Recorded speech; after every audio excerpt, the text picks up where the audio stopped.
London, 1815. Lord Kensington Moreland, Marquis of Dunley, fifth in line to a dukedom and possessor of 3 vast estates, stood at the edge of Lady Hartley's ballroom with a glass of champagne in one hand and a profound sense of ennui in the other. "You look positively funereal, Dunley," drawled his friend, Lord Pembroke. "I thought the purpose of this season was to find yourself a bride." Kensington sighed, his gaze drifting across the assembly of eligible young ladies who had been paraded before him since his arrival in London 3 weeks prior. Each more proper, more accomplished, more suitable than the last. And each more dismally uninteresting. "The purpose is to find a proper lady," Kensington corrected. "My mother has been quite explicit on that point. The future Marchioness of Dunley must be beyond reproach in breeding, education, and deportment." "Ah, yes. A paragon of feminine virtue to grace your dining table and produce the requisite air and spare," Pembroke chuckled. "I don't envy you the search." "Neither do I envy myself," Kensington replied dryly. "I begin to wonder if I might simply close my eyes and point. One proper lady seems much like another." "Perhaps you need more champagne," Pembroke suggested. "Or perhaps, speaking of paragons, Miss Lavinia Thornhill approaches with her mother." Kensington straightened his posture and arranged his features into a polite smile as Mrs. Thornhill steered her daughter toward him with the determination of an admiral commanding a fleet. "Lord Dunley," the matron cooed, "how fortunate to encounter you." Lavinia was just remarking how pleasant the gardens must be this evening, were one to step outside for air. Miss Thornhill, a pale, slender girl with appropriately downcast eyes, murmured something that might have been agreement. "Indeed," Kensington replied. "Though I find the evening rather cool for garden strolls."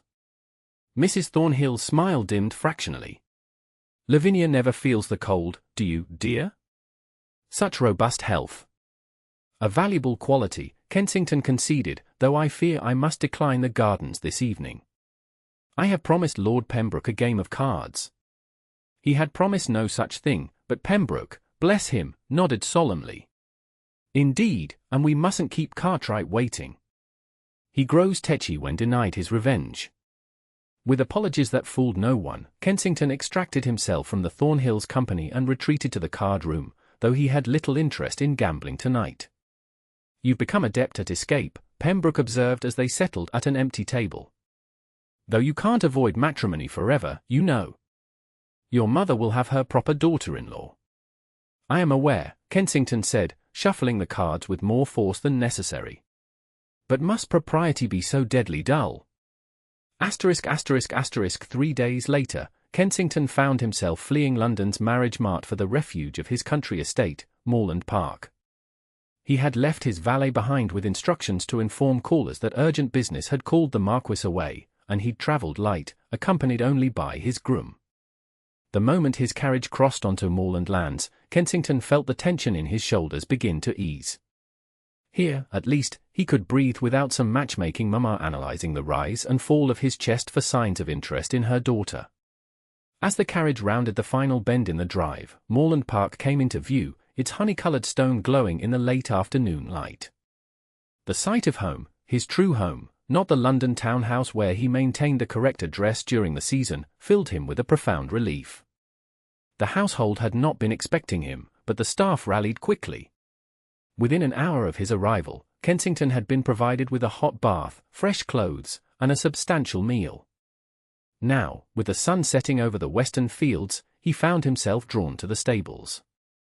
The familiar sense of hay, leather, and horses enveloped him as he stepped into the stable yard. His prized stallion, Achilles, would need exercise after the journey, and Kensington looked forward to a long ride in the morning. For now, though, he merely wished to check that all was well with his horses. He did not expect to find someone already there, brushing down Achilles with practiced, gentle strokes. It was a girl, no, a young woman, dressed in simple clothes that had clearly been chosen for function rather than fashion. Her auburn hair was loosely braided, with tendrils escaping to frame a face that, when she looked up at his entrance, revealed itself to be remarkably lovely. Not in the fashionable pale, porcelain manner of London's débutantes, but with the healthy glow of someone who spent time outdoors. "Oh," she exclaimed, clearly startled. "I beg your pardon, my lord. I didn't know you'd returned. Kensington found himself momentarily at a loss for words. The young woman was looking at him with clear, direct eyes, an extraordinary shade of green, he noted absently, and there was not a trace of the simpering deference he'd grown accustomed to in London. "You have me at a disadvantage," he said finally. "You know who I am, but I don't believe we've met." She dipped into a quick, informal curtsy. "Olivia Keene, my lord. I've been helping with the horses these past months." "I don't recall hiring a new stable hand," Kensington said, frowning slightly. "You didn't, my lord. Mr. Jenkins did, after Thomas broke his leg. I've been filling in until he mends." Mr. Jenkins was his head groom, a man whose judgment Kensington trusted implicitly when it came to horses. But a female stable hand was unprecedented. "I see," Kensington said slowly. "And do you find the work suitable, Miss Keene?" She smiled then, a quick, unguarded expression that transformed her face from merely pretty to something that made Kensington's pulse quicken unexpectedly. "I find it perfect, my lord," she replied. "I've always preferred horses to most people. They're honest creatures." Kensington couldn't help but smile in return. "A sentiment with which I find myself increasingly in agreement." Olivia Keene had not expected to come face to face with the Marquis of Dunley in his stables on an ordinary Tuesday evening. In fact, she had developed a comfortable routine at Moreland Park precisely because the master of the house was absent, leaving her free to work with the horses without attracting unwanted attention. Now, as she continued brushing Achilles under the watchful eye of his owner, she felt uncharacteristically self-conscious. The Marquis was younger than she had imagined, perhaps 30, and possessed of the kind of aristocratic good looks that seemed almost unfair in their perfection. Dark hair, striking blue eyes, and features that appeared to have been sculpted by an artist with a fondness for classical beauty. But it was not his appearance that unsettled her. It was the directness of his gaze, the way he seemed to truly see her, rather than looking through her as the gentry typically did with those they considered servants. "Mr. Jenkins speaks highly of your skill with horses," the Marquis said, breaking the silence. "He mentioned in his letters that Achilles has been remarkably amenable to a new handler." Olivia relaxed slightly. Horses were a subject she could discuss with confidence. "Achilles is a magnificent animal, my lord. We came to an understanding rather quickly." "Did you indeed?" "He's usually quite particular about who touches him." "Most beings are," Olivia replied, then bit her lip, wondering if she'd spoken too freely. "That is, horses know when they're respected. Achilles merely required the proper approach." The Marquis leaned against a post, watching her with undisguised curiosity. "And what is the proper approach to a temperamental stallion, Miss Keene?" "Patience, consistency, and the understanding that his cooperation is a gift, not a right," she said.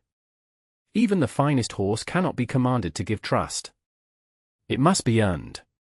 Something shifted in the Marquis's expression, a flicker of surprise, perhaps, or recognition. "A philosophy that might apply beyond the stables," he observed. "Perhaps," Olivia agreed cautiously. "Though I make no claims to wisdom outside my limited experience." "Limited?" "Mr. Jenkins implies you have quite the way with difficult mounts. Where did you learn such skills?" Olivia focused on her brushing, avoiding his gaze. "My father kept horses, my lord. I grew up among them." It wasn't a lie, precisely.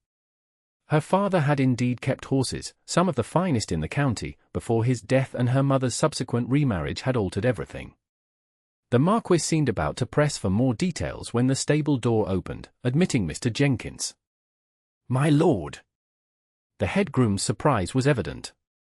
"We had no word of your arrival." "A sudden decision," the Marquis replied, straightening.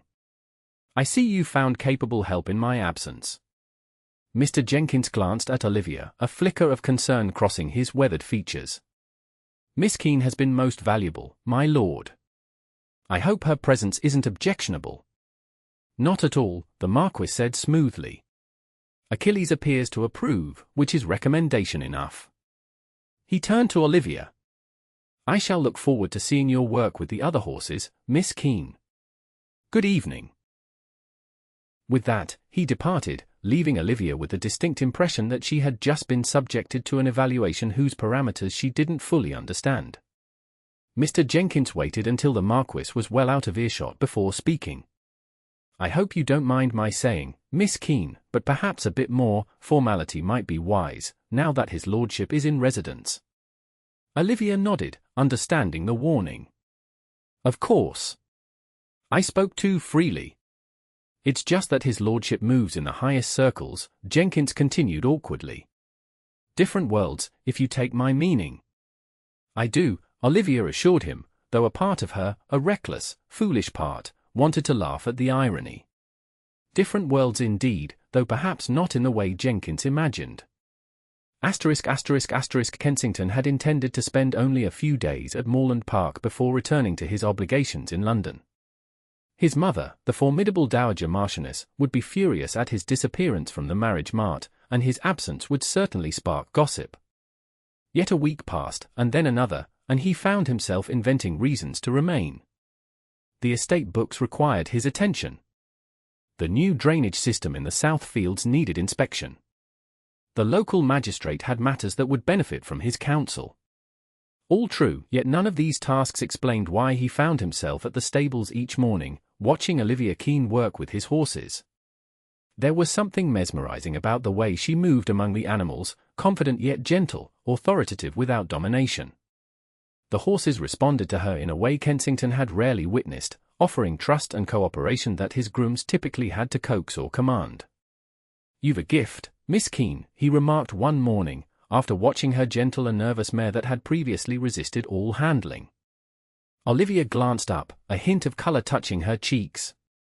In the past fortnight, she had grown somewhat accustomed to his presence, though she maintained a careful formality that Kensington found himself increasingly wishing to breach. "Thank you, my lord. Though I would call it practice rather than gift." "False modesty doesn't suit you," he said, smiling to soften the criticism. "You must know your skill is exceptional." She met his gaze then, her green eyes direct. "I know the value of what I do, my lord. But I've found that acknowledging one's abilities too openly is rarely wise, especially for a woman." "Especially for a woman in service, you mean," Kensington said, curious about the glimpses of education and refinement that occasionally slipped through her careful demeanor. "In service or otherwise," Olivia replied. "The world has limited patience for female competence outside the drawing room." "You speak as if you've experience of drawing rooms, Miss Keene." Her expression shuttered slightly. "I've experience of the world's limitations, my lord." "That's sufficient." Kensington recognized the gentle rebuff and changed tack. "Will you ride with me this morning? Achilles needs exercise, and I thought perhaps you might show me how you've been working with Aurora." Surprise flickered across her face. "Ride with you, my lord? That would hardly be appropriate." "We'll remain on estate grounds," Kensington said, "and I assure you, my interest is purely professional. I wish to observe your methods." It was not entirely true. His interest, he had been forced to admit to himself over sleepless nights, was far from purely professional. But he could hardly confess that he found himself increasingly captivated by this unusual young woman, with her forthright manner and mysterious past. Olivia hesitated, clearly weighing propriety against the opportunity to ride Aurora, a spirited mare that had become her particular project. "If Mr. Jenkins approves," she said finally, "I would be honored to demonstrate Aurora's progress."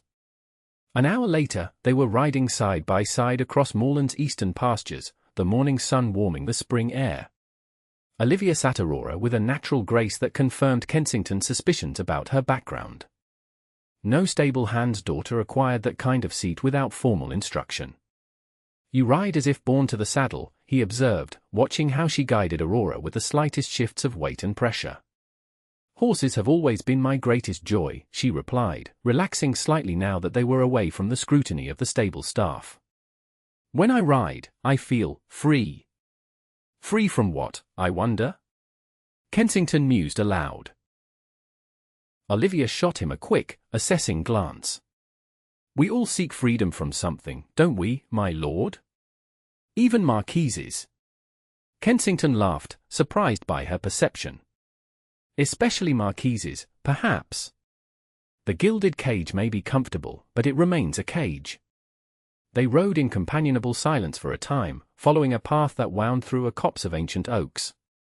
The horses moved well together, Aurora clearly responsive to Olivia's guidance. My mother expects me to marry this season, Kensington said suddenly, unsure why he was confiding in her. A proper lady, with impeccable connections and suitable accomplishments. And this prospect displeases you? Olivia asked, her tone carefully neutral. The prospect of marriage itself doesn't displease me, Kensington replied honestly. It's the endless parade of interchangeable young ladies, all trained to say exactly what they believe I wish to hear, all carefully choreographed to reveal nothing of substance. Perhaps they fear revealing too much would diminish their value in the marriage mart, Olivia suggested. Perhaps. But how does one build a life with someone who presents only what they believe you wish to see? Olivia was quiet for a moment, her gaze fixed between Aurora's ears. I imagine it's rather like breaking a horse through force rather than trust, she said finally.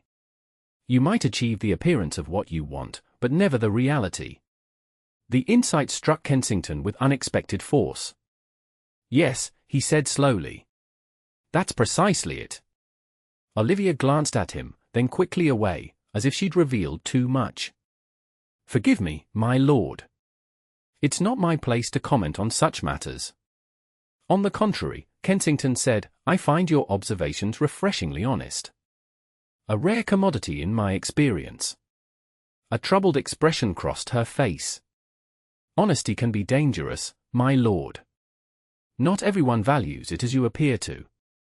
Before Kensington could respond, the sound of approaching riders drew their attention. Coming toward them along the main estate road were two elegantly dressed ladies in a light carriage, accompanied by mounted grooms. Good heavens, Kensington muttered, recognizing the occupants. My mother and sister. Olivia paled slightly. I should return to the stables. No time, Kensington said grimly. They've seen us. Indeed, the Dowager Marchioness was already directing her driver to turn toward them, her expression visible even at this distance as one of aristocratic displeasure. Follow my lead, Kensington murmured. And say as little as possible. Olivia's heart hammered against her ribs as the carriage approached. This was precisely the situation she had been avoiding since taking the position at Moreland Park, direct contact with members of the ton who might recognize her. The Dowager Marchioness of Dunley was a formidable figure even from a distance, her posture rigid with disapproval as the carriage drew alongside them. Beside her sat a younger woman who bore a striking resemblance to the Marquis, though her expression held more curiosity than censure. Kensington, the Dowager said, dispensing with greeting, I was informed you were attending to urgent estate business. I see now the nature of your urgency. Her gaze swept over Olivia with the cutting assessment of one who had spent decades determining a person's worth within seconds. Olivia lowered her eyes, adopting the demeanor expected of a servant, though it chafed after the companionable ease of the morning's ride. Mother, what an unexpected pleasure, the Marquis said, his tone revealing it was anything but. Lady Caroline. I wasn't aware you planned to visit Moreland. Clearly, the Dowager replied dryly. When you disappeared from London without explanation, I thought perhaps illness or estate emergency. I see instead you've been enjoying rural diversions. The emphasis she placed on the final word made its implication unmistakable, and Olivia felt heat rise to her cheeks. Miss Keene is demonstrating the progress she's made with Aurora, the Marquis said, his voice cooling to match his mother's. She has a remarkable gift with difficult horses. How fascinating, Lady Caroline interjected, her curious gaze fixed on Olivia. Aurora has thrown every groom who's tried to ride her since father purchased her last year. The Dowager silenced her daughter with a glance. I'm sure Miss Keene's equestrian abilities are commendable. However, I would speak with you privately, Kensington. It was not a request. The Marquis inclined his head in acquiescence, though Olivia could sense his reluctance. Miss Keene, please return Aurora to the stables, he said formally. Thank you for the demonstration. Olivia murmured an acknowledgement, keeping her gaze lowered as she turned Aurora and urged her into a trot back toward the stables. Only when she was certain she was out of sight did she allow herself to exhale the breath she'd been holding. She had recognized the dowager, of course. Lady Moreland was a prominent figure in society, known for her exacting standards and influential connections. Whether the dowager had recognized her was another matter. It had been 3 years, after all, and Olivia's current appearance was a far cry from her former self. Still, the encounter left her shaken. She had been careless, allowing herself to enjoy the Marquis's company as if they were equals, forgetting for precious moments the vast gulf that separated their worlds. Mr. Jenkins was waiting in the stable yard, his expression troubled. "The Dowager and Lady Caroline have arrived," Olivia said unnecessarily, dismounting from Aurora. "So I've heard," Jenkins replied. "And found you riding with his lordship." He wished to see Aurora's progress, Olivia said, leading the mare into the stable. Jenkins followed, lowering his voice. "Miss Keene, I don't wish to presume, but his lordship has shown a particular interest in your work." "I'm good with horses," Olivia said, keeping her tone neutral. "That's all." Of course, Jenkins agreed, though his expression suggested he wasn't entirely convinced. "It's just that the dowager is protective of her son's position. She wouldn't look kindly on any attachment." "There is no attachment," Olivia said firmly. "The Marquis is merely appreciative of competent work with his horses." Jenkins nodded, clearly relieved. "That's for the best, then. With the dowager here, things will likely return to normal." Normal. The word echoed hollowly in Olivia's mind as she tended to Aurora. Normal had ceased to exist for her 3 years ago, when scandal and betrayal had transformed her life in a single night.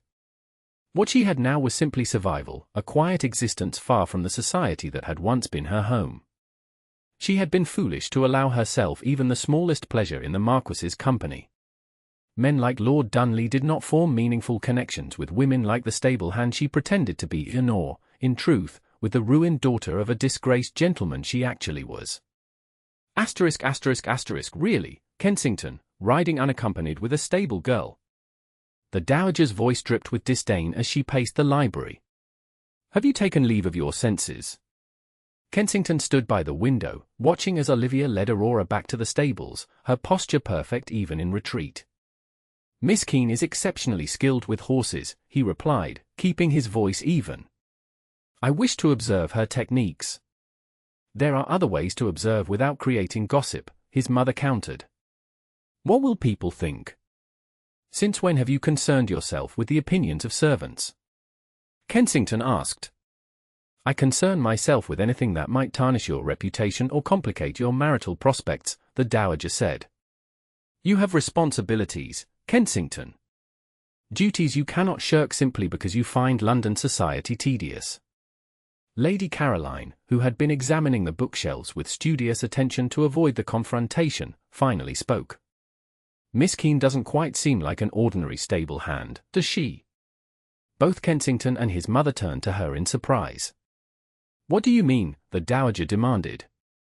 Caroline shrugged delicately. "Her posture, her speech, what little I heard of it. There's something.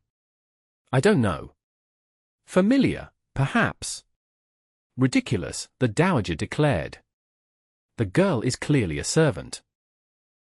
"Currently employed as one, certainly," Kensington agreed, his curiosity piqued by his sister's observation. He had noticed the same incongruities in Olivia's manner and education but had hesitated to press for explanations. "In any case," the dowager continued, "we have not travelled all this way to discuss stable hands. You have obligations in London, Kensington. The Hartleys' ball is in 3 days, and you promised the first dance to Miss Thornhill." "Did I?" Kensington murmured, genuinely unable to recall making such a promise. "Her mother certainly believes you did," the dowager said. "And she is precisely the sort of proper young lady you should be courting. Impeccable family, excellent dowry, and properly educated for her role as a marchioness. And utterly incapable of expressing an original thought," Kensington added. "Original thoughts are vastly overrated in a wife," his mother replied crisply. Compatibility of station and temperament is what creates a successful marriage. Is that what you had with father? Kensington asked quietly. A flicker of something, pain, perhaps, or regret, crossed the dowager's features before her composure reasserted itself. Your father and I understood our duties to the title and to each other. We had a most satisfactory arrangement. That's not what I asked. The dowager met his gaze steadily. What you seek doesn't exist, Kensington. Romantic love is a poet's fancy, not the foundation for a lasting union between people of our rank. Perhaps, Kensington conceded, but surely there must be more to marriage than duty and suitable bloodlines. There can be, Caroline interjected softly, but you must look for it in the right places, Ken. The dowager shot her daughter a quelling look. Lady Caroline, kindly refrain from encouraging your brother's impractical notions. She turned back to Kensington. We return to London tomorrow. I expect you to accompany us. It wasn't a request, and Kensington knew that further resistance would only create more discord. Yet the thought of returning to the stifling rituals of the marriage mart filled him with a profound weariness. As you wish, mother, he said finally. Though I have matters to conclude here first. I'll follow in 2 days. The dowager looked as if she might argue, then apparently thought better of it. 2 days, then. No more. She swept toward the door, then paused. And Kensington? Do try to remember your position. Dalliances with servants create messes that I have no desire to clean up. After she departed, Caroline lingered, her expression sympathetic. She means well, Ken. In her way. I know, Kensington sighed. But her way and mine seem increasingly at odds. Caroline studied him thoughtfully. This Miss Keene, is she the reason you fled London? Of course not, Kensington said, too quickly. I didn't even know of her existence until I arrived. But she's the reason you've stayed, Caroline persisted. I know you, brother. I've never seen you look at any of the suitable's young ladies the way you watched her ride away. Kensington ran a hand through his hair, a habit from childhood that emerged in moments of frustration. It's complicated, Caro. There's something about her, a mystery I can't quite solve. Be careful, Caroline warned gently. Mother's right about one thing, attachments across such divides rarely end happily for either party. There is no attachment, Kensington insisted, though even to his own ears, the denial sounded hollow. Caroline simply raised an eyebrow, unconvinced. 2 days, Ken. Make them count. Olivia had fully expected the Marquis to depart for London immediately, whisked away by his formidable mother to resume his proper place in society. When Mr. Jenkins informed her that the Dowager and Lady Caroline had left alone, with his lordship to follow in 2 days, she told herself the news meant nothing to her. She was therefore unprepared when, that evening, a housemaid appeared at her small room above the stables with a message. His lordship requests your presence in the library, Miss Keene, the girl said, eyeing Olivia with undisguised curiosity. At your earliest convenience. Olivia stared at the folded note the maid handed her, the Moreland seal pressing into the wax. Did he say why? The maid shook her head. Only that it concerns the horses, miss. After the girl departed, Olivia sat on her narrow bed, turning the note over in her hands. The Marquis had been nothing but proper in their interactions, despite his mother's insinuations. Yet a summons to the library in the evening held implications she could not ignore. Her instinct was to refuse, to send word that she was indisposed, or better yet, to pack her few belongings and disappear into the night. It would not be the first time she had fled rather than face complications. But Moreland Park had become something of a sanctuary over the past months. The work with the horses fulfilled her in a way nothing had since her father's death. To abandon it without cause seemed cowardly. With a sigh, Olivia changed from her stable clothes into the one presentable dress she owned, a simple blue muslin that had once been fashionable but now showed signs of careful mending. She smoothed her hair, twisting it into a neater braid, and set out for the main house. The library was located in the east wing, a room she had glimpsed only once when delivering a message to the steward. Now, as she approached the heavy oak door, Olivia felt a flutter of trepidation. She knocked softly, half hoping no one would answer. "Enter," came the Marquis's voice. Taking a deep breath, Olivia stepped inside. The library was everything she remembered from her brief glimpse: walls lined with leather-bound volumes, comfortable chairs arranged near a fireplace where a small fire warded off the evening chill, and tall windows that would, in daylight, provide views of the gardens. The Marquis stood near one of these windows, his tall figure silhouetted against the darkening sky.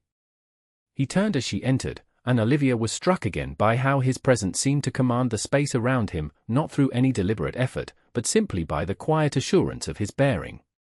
"Miss Keene," he said, his voice warmer than propriety dictated. "Thank you for coming." Olivia cursed properly, keeping her eyes lowered. "You wish to see me, my lord?" "Yes." He gestured to the chairs by the fire. "Please, sit. This may take some time." Olivia hesitated, then perched on the edge of the nearest chair, her back straight, hands folded in her lap. The Marquis took the seat opposite, studying her with an expression she couldn't quite interpret. "I find myself in a difficult position, Miss Keene," he began. "I return to London in 2 days, and there are matters I feel must be clarified before I go." Olivia's pulse quickened. "Matters concerning the horses, my lord?" A slight smile touched his lips. "Not precisely, though they are the ostensible reason for our acquaintance." He leaned forward slightly. "I pride myself on being a good judge of character, Miss Keene, yet you present me with a puzzle. Your manner of speaking, your deportment, your knowledge, they suggest a background at odds with your current position." Olivia kept her expression neutral, though her mind raced. "I'm not sure I understand, my lord." "I think you do," he said quietly. "You ride like someone born to the saddle, you speak like someone educated well beyond the stables, and when you forget yourself, you carry yourself with the natural confidence of a lady, not a servant." "Perhaps your lordship has an overly romantic notion of stable hands," Olivia suggested, attempting to deflect his observations. "Perhaps," he conceded. "Or perhaps you are not what you claim to be." He held up a hand as she began to protest. "I don't ask out of idle curiosity, Miss Keene. If there are circumstances that have led you to seek employment beneath your station, I would like to offer assistance." The kindness in his voice nearly undid her composure. It had been so long since anyone had looked at her with genuine concern rather than judgment or dismissal. "My circumstances are my own, my lord," she said carefully. "I am content with my position here." "Are you?" he asked. A woman of obvious intelligence and refinement, mucking out stalls and sleeping above the stables. Anger flared suddenly within her. "Not all of us have the luxury of choosing our path based on preference rather than necessity, my lord." "Necessity," he repeated. "What necessity drives a gentlewoman to hide herself among horses?" Olivia stood abruptly. "I don't owe you my history, Lord Dunley, regardless of your rank. If you find my work unsatisfactory, I shall leave immediately. If not, I would appreciate being allowed to continue without interrogation." The Marquis rose as well, his expression contrite. "Forgive me. You're right, of course. Your history is your own." He hesitated, then added, "But I would like to know you, Olivia. Not as a curiosity or a puzzle, but as the person who speaks to me with refreshing honesty in a world of calculated facades." The use of her given name, spoken with such quiet sincerity, sent a tremor through her that had nothing to do with propriety and everything to do with the dangerous territory into which they were venturing. "Why?" she asked, the single word containing all the confusion and caution of her position. "Because in the few weeks I've known you, I've felt more alive than in all the years of moving through society's prescribed rituals," he answered. "Because you see the world with clarity I envy. Because when I'm with you, I'm not the Marquis, but simply Kensington, a man who might, perhaps, be worthy of your trust." Olivia stared at him, searching for any hint of deception or manipulation in his earnest gaze. Finding none, she felt the carefully constructed walls of her new identity begin to crack. My father was Sir William Keene of Haverford, she said finally, the words feeling strange after years of silence. He died 3 years ago, leaving my mother and me in the care of my uncle, who promptly arranged my mother's remarriage to his friend, a wealthy merchant with social aspirations. The Marquis listened intently, making no move to interrupt.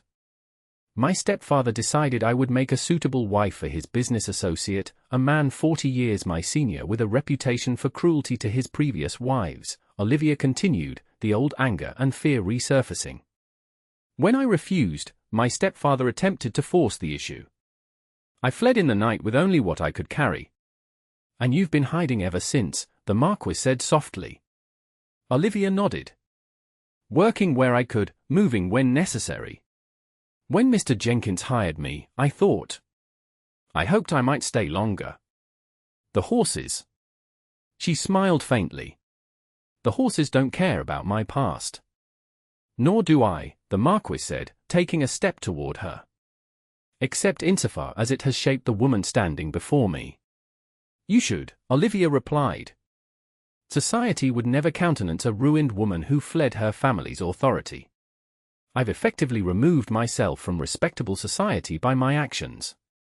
Society's definitions of respectability have always struck me as remarkably narrow, the Marquis observed. I find more honor in your courage than in a lifetime of obedient submission to tyranny.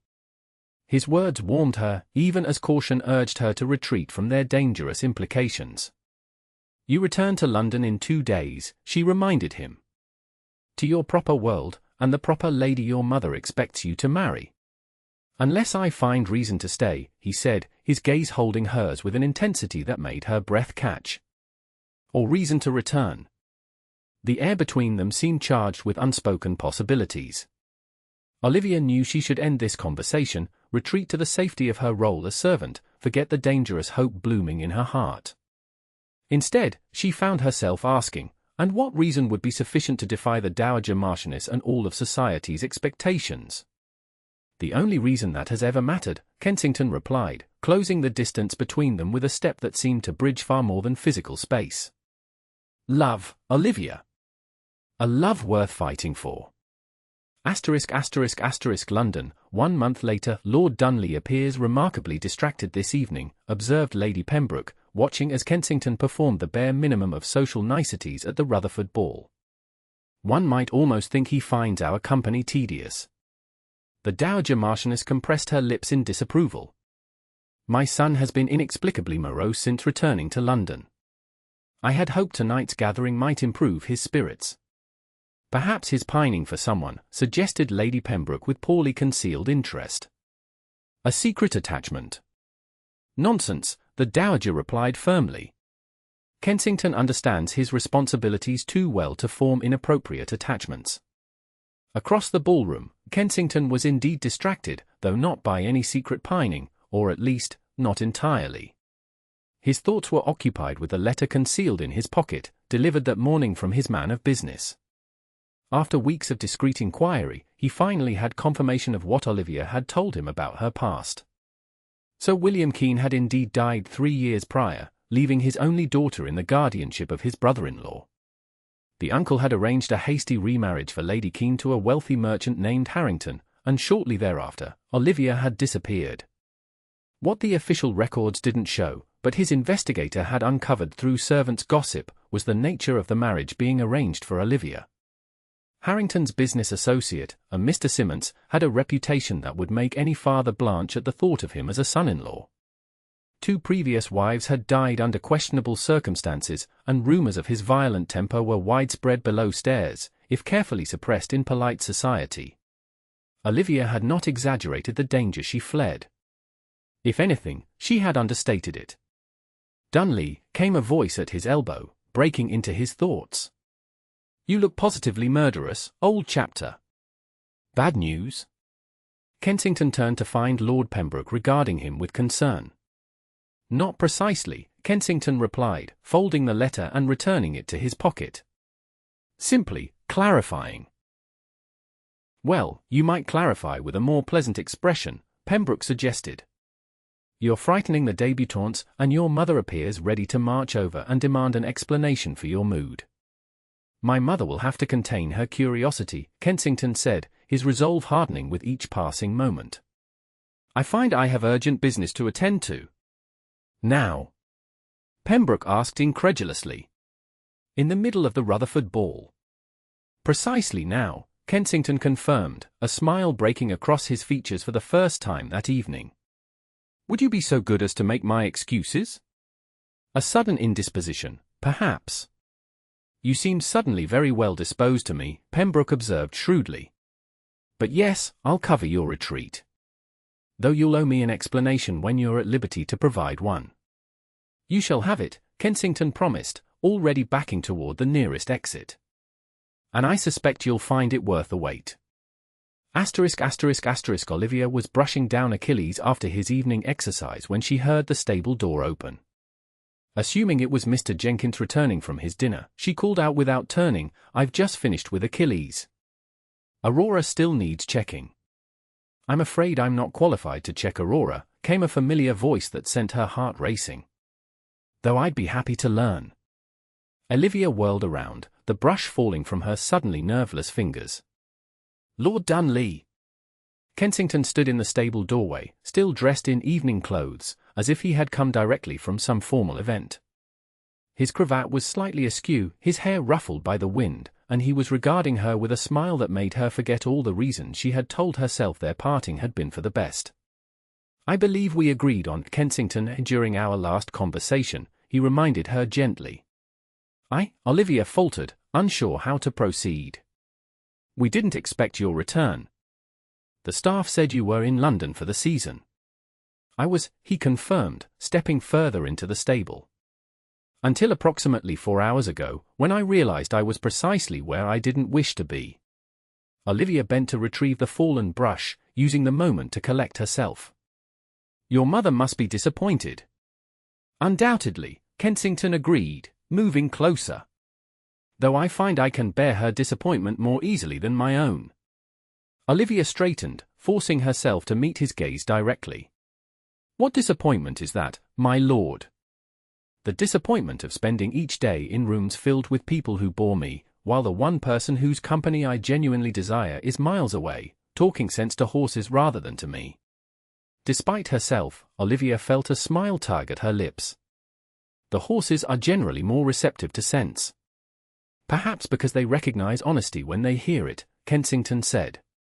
He reached into his pocket and withdrew a folded document. "I received confirmation today of everything you told me about your circumstances." Olivia stiffened. "You investigated me." "I investigated the men who forced you to flee," he corrected. "Your stepfather and his associate, Mr. Simmons." "Why?" Olivia asked, torn between indignation at the invasion of her privacy and a strange relief that her story had been verified. "Because I needed to know if there were legal means to address the wrongs done to you," Kensington replied. "And because I wanted to be certain there were no obstacles to what I wished to propose."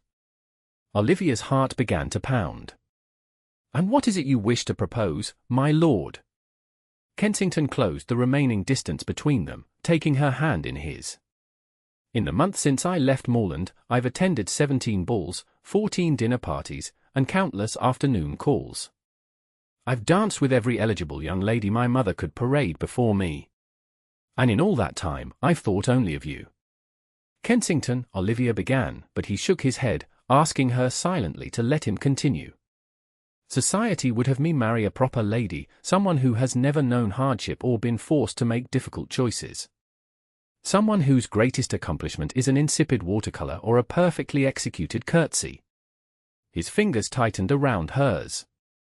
"But I find I much prefer a woman who can gentle a difficult horse, who speaks her mind even to a marquis, and who had the courage to choose freedom over security."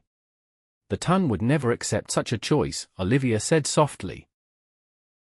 "The ton will adjust," Kensington replied with the confidence of a man who had never been denied anything he truly wanted.